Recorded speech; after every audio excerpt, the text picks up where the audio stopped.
Alors, on va reprendre. On va attaquer la session de l'après-midi. On vous a préparé un programme en 2 temps autour de l'exposition environnementale.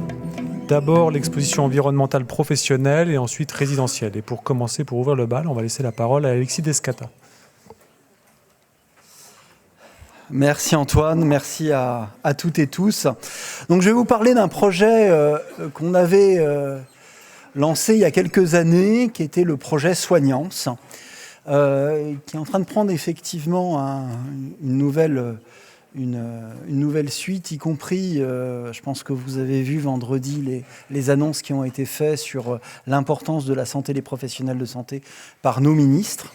Je dis bien nos ministres, parce qu'il n'y avait pas que le ministre de la Santé, mais il y avait aussi le ministre du Travail et le ministre de la Fonction publique.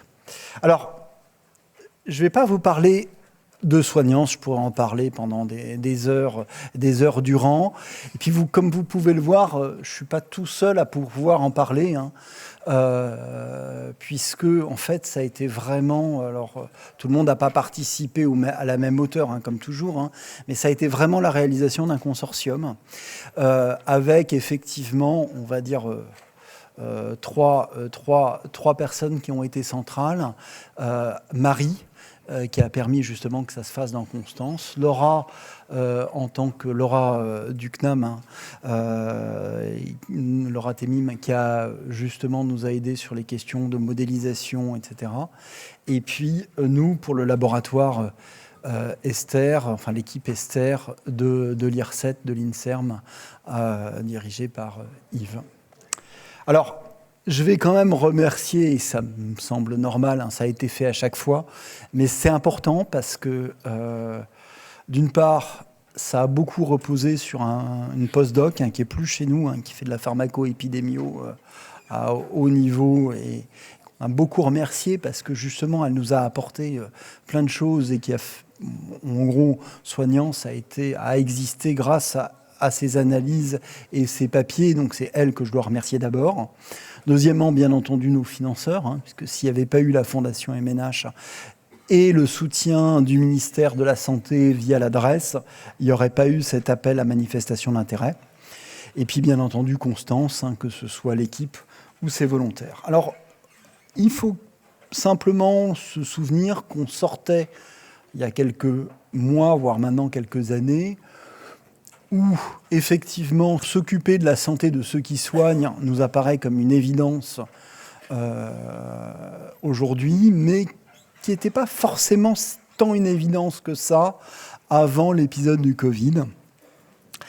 Et dans l'appel à manifestation d'intérêt, on a vraiment réfléchi à se dire qu'est-ce qu'on pourrait apporter grâce à, effectivement, une cohorte exceptionnelle. Je reprends la phrase de Brad Evanoff, mais je trouve qu'il a mis les mots, comme je le disais ce matin, sur le National Treasure, je le prononce très mal, mais le trésor national français, de fournir un outil de recherche qui permette justement de s'intéresser à cet exposome professionnel dont je vais parler, et de pédagogie à travers ce qu'on appelle une matrice emploi-exposition. Alors Constance, je ne vais pas vous faire un laïus dessus, je pense que vous connaissez. Je vais vous dire un tout petit mot de le développement de la matrice et de la validation, parce qu'il faut se rendre compte qu'on n'aurait pas eu des données de qualité exceptionnelle comme on peut avoir dans Constance. Finalement, on n'aurait pas pu répondre de manière optimale à la fois à cet objectif de recherche et d'autre part cet objectif de pédagogie. Parce que aller reprendre les questionnaires et grâce effectivement à l'équipe Constance, à Fabien, à d'autres qui ont travaillé sur ces questionnaires-là, on a pu isoler justement les professionnels de santé et on a pu développer leurs expositions professionnelles qu'on a regroupées sous un jargon qu'on va appeler l'exposome professionnel. On a parlé de génome ce matin. Vous voyez bien ce que peut être l'exposome. Alors on en parle au niveau environnemental. Et c'est pour ça qu'un petit peu, on est dans un environnement particulier et qu'on fait partie de cette session-là.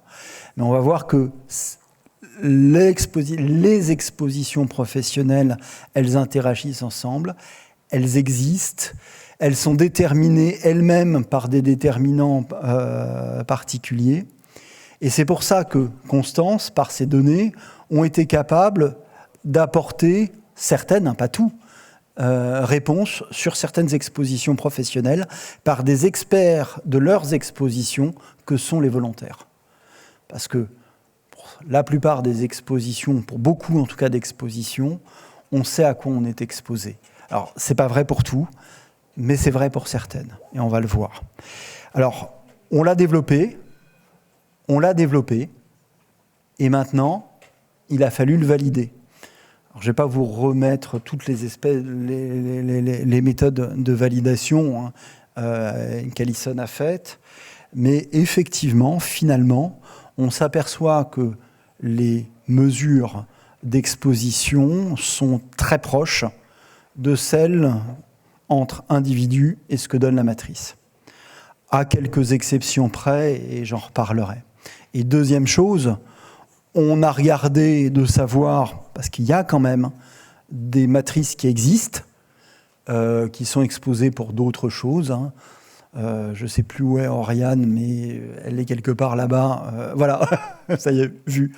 Par exemple, on a développé sur tout ce qui est irritant, désinfectant, et qu'on peut trouver et qui peuvent être cause d'asthme professionnel. Il y a Madgéné avec Santé publique France, il y a CanGem, etc. Et on a regardé et on retrouve à peu près les bonnes variables et les mauvaises variables avec simplement des corrélations entre les matrices.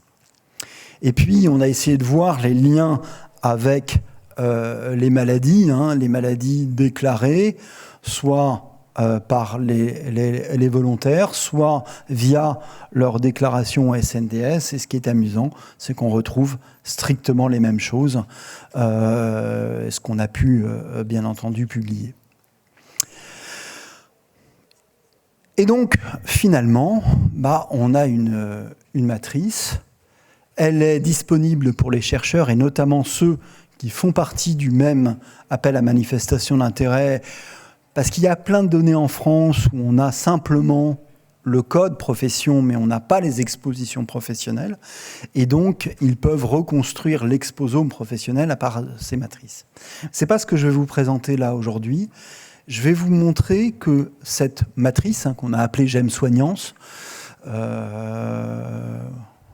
vous l'écrivez JEM parce que c'est de l'anglo-saxon, parce que c'est Job Exposure Matrices, mais en même temps, on aime bien Soignance comme on aime Constance. Le but, c'est d'avoir, et ça, c'est un petit peu nos financeurs qui nous ont dit, mais votre truc, il est pas mal, mais peut-être que vous pourriez en faire un outil. Et Alison, et ça a été repris après par l'équipe Constance, et notamment par Anifa, qui parlera après moi, a utilisé un outil qui est disponible. On peut aller voir à quoi sont exposés. Alors, je ne vais pas vous présenter les choses, vous ne verrez rien du tout, mais vous irez voir la matrice, ça sera beaucoup plus simple. Mais vous êtes capable de comprendre ce que c'est qu'une matrice sur la première onglet. Attention aux limites d'utilisation, parce qu'il ne faut pas prendre ça pour marge en comptant. C'est quelque chose de global, toutes les limites, etc. Et puis, après, vous pouvez interroger la matrice en voyant un petit peu quelles sont les expositions, à la fois globales ou au contraire spécifiques. Et ça, c'est important parce qu'on se rend compte, notamment quand là, on est en train de réfléchir aux questions, je vais passer assez vite là-dessus, aux questions justement de faire prendre compte que la santé des professionnels de santé, c'est quelque chose d'important. Il faut aussi s'intéresser à leur exposome. C'est important pour soi-même, c'est important pour ceux qui gèrent les professionnels de santé. Nos cadres, nos directeurs en santé hospitalière, dans les établissements médico-sociaux, parce qu'on a toute une partie qui n'est pas que dans les CHU ou les centres hospitaliers.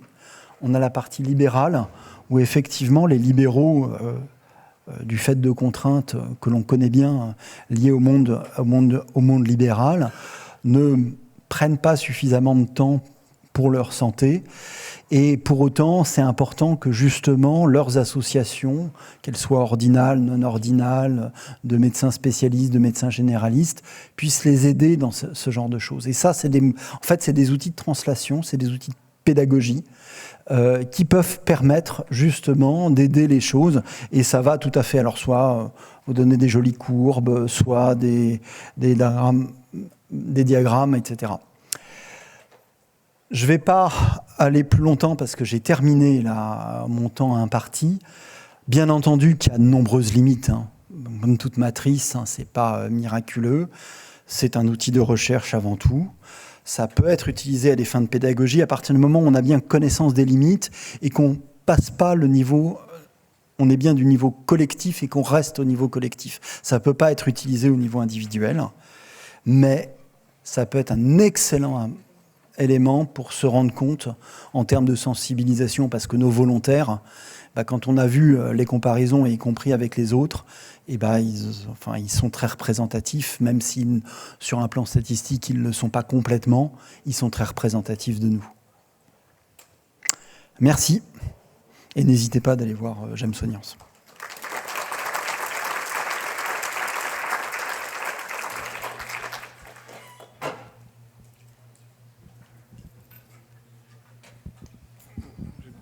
J'ai une question, moi je voudrais. Est-ce que vous pourriez nous donner un exemple justement de l'utilisation de cette matrice?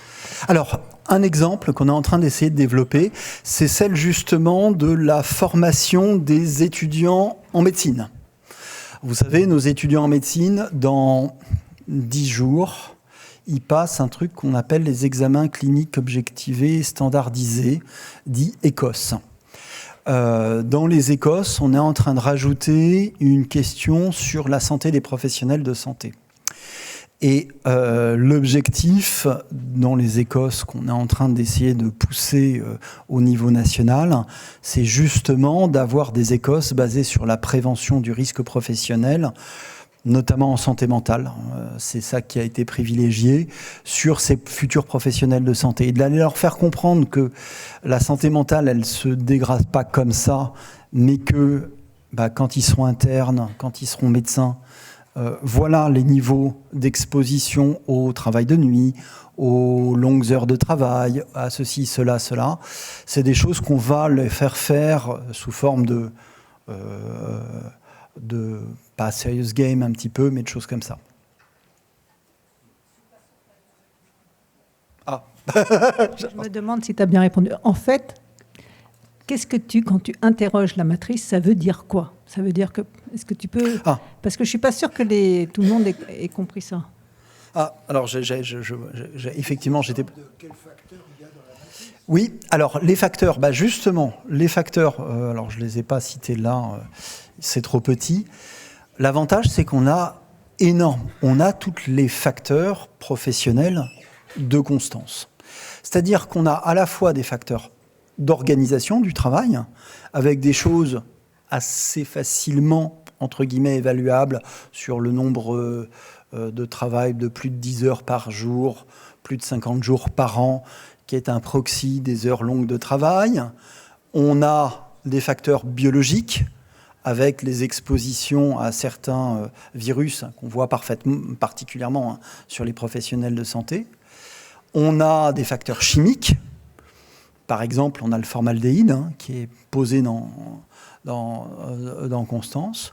On a des facteurs de type physique, avec effectivement le bruit, avec les rayonnements. Et dans cette matrice, le chemin qu'on a fait, donc vous avez les différents types de facteurs et des facteurs psychosociaux, on a considéré un seuil à chaque fois basé sur la littérature ou des seuils un peu exigeants pour montrer, etc. Et en fait, on a un pourcentage pour, entre guillemets, un échantillon de 100 volontaires, enfin de ceux qui ont répondu, de la proportion de ceux qui sont exposés à ce facteur. C'est ça que donne la matrice. Et par chaque professionnel de santé, en fonction de son secteur d'activité, voire de temps en temps en plus, en fonction de s'il est dans le secteur public ou pas.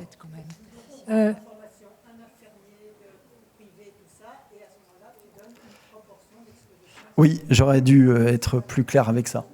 Oui. Effectivement. Donc en fait, vous rentrez qui vous voulez et ça vous donne une mesure d'exposition basée sur les répondants de Constance. Alexis, tu peux préciser qu'est-ce que c'est les lignes de la matrice, c'est-à-dire quelles sont les catégories qui sont prises en compte là? Alors, il n'y a pas une matrice, mais il y a 3 matrices. La première matrice, et qui est la principale, et c'est celle qu'il faut utiliser, c'est celle qui est vraiment validée, c'est celle dont la ligne, c'est ce qu'on appelle la PCS, c'est-à-dire la description de la profession et catégorie sociale au sens de l'INSEE 2003, dans un secteur particulier, qui peut être un secteur global ou spécifique quand on a par exemple le secteur médico-social, le secteur privé, le secteur libéral, etc. Donc en fait, c'est ça la ligne principale de la matrice principale. Après, on a, y compris pour des raisons de jeu, etc., de jeu pédagogique, j'entends, plus dit, globalement, on a simplifié sans le secteur d'activité. On sait que c'est beaucoup plus douteux et, attention, la validation est beaucoup plus faible. On peut uniquement avoir les 32 professions et catégories sociales professionnelles uniquement. Donc les lignes, c'est ça. Je fais un tout petit pas de côté. C'est les lignes, l'emploi, et de l'autre côté, la réponse, c'est les expositions. Est-ce qu'il serait envisageable de reproduire ce processus de recherche pour les aidants informels? Affirmatif. Pour les aidants informels. Eux aussi, ils tombent malades. Alors, les aidants, ils ont 2 métiers, en fait. Et c'est ça, la grosse difficulté des aidants, ça fait partie, parce qu'il y a quelques années, dans Gazelle, où elle est là, Sophie, ou pas? Ouais, c'est ça. On avait commencé à regarder quel était l'impact sur le métier des aidants, et on sait que Aidance est un super projet. On pourrait très bien imaginer que, justement, il y a l'exposition de l'aidant en tant qu'aidant et l'exposition en tant que métier ailleurs, etc.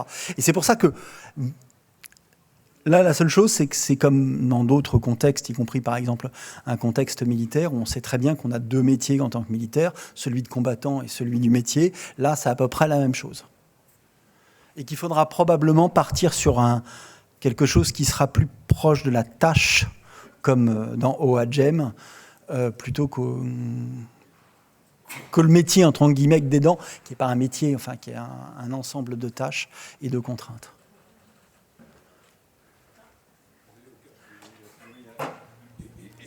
Et alors, moi, je suis peut-être un peu trop finaliste, mais à la fin, c'est pour être capable d'avoir des mesures correctives. Donc, vous êtes infirmier de secteur machin, voilà l'exposition. Et donc, vous allez avoir une dépression à 55 ans. Et donc, qu'est-ce que je fais pour éviter ça? Est-ce que c'est pour modifier l'exposition de ces gens-là à un moment donné?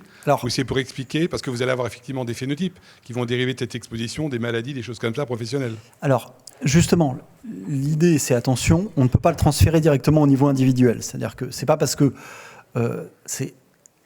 l'idée, c'est vraiment d'avoir un outil de recherche qui dit que le but d'une matrice emploi-exposition, c'est quelque chose d'un peu général, c'est de se dire, à partir du moment où on a une information sur le métier, sur une grande base de données, on est capable d'en tirer une exposition moyenne et justement. Donc ça, c'est la première partie de réponse. La deuxième partie, et c'est ça qui est intéressant, c'est de se dire, à partir du moment on arrivera à essayer, et là, je suis d'accord avec vous, l'objectif, c'est de modifier cette matrice quelque part, c'est-à-dire de la prendre en défaut quelque part, c'est-à-dire de se dire, globalement, notre objectif, c'est de se dire, vous êtes futur médecin du travail, pour reprendre l'exemple que je mettais, attention, vous aurez à faire attention à ça. L'équipe dont vous serez chef de clinique, PH, PUPH ou chef de service, etc., elle va avoir ça. Donc, il faudra que vous fassiez attention. Alors que l'idée, bien entendu, c'est de pouvoir, quelque part, lui donner tort long terme. C'est-à-dire qu'il y a un côté prévention. Mais attention, il ne peut être que collectif et surtout pas individuel. C'est-à-dire que l'interprétation qui dit « bah voilà, mon risque serait de », il est faux. Encore une fois, ces matrices, c'est une idée globale. Après, si on veut évaluer un risque, on a des professionnels de santé au travail, on a qui existent, on a des outils de mesure de l'exposition qui sont beaucoup plus fins et qui dépendent en fonction du risque et de l'exposome qu'on mesure. Et c'est ça qu'il faudra utiliser.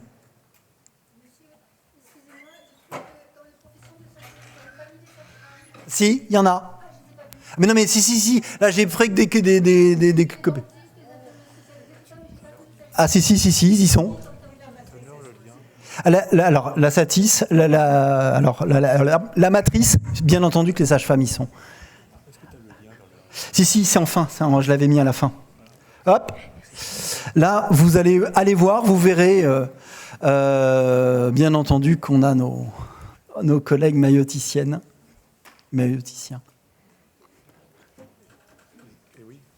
Et donc, c'est disponible. Vous allez sur le lien et vous pouvez manipuler la matrice. C'est ouvert pour tout le monde. Merci, Alexis.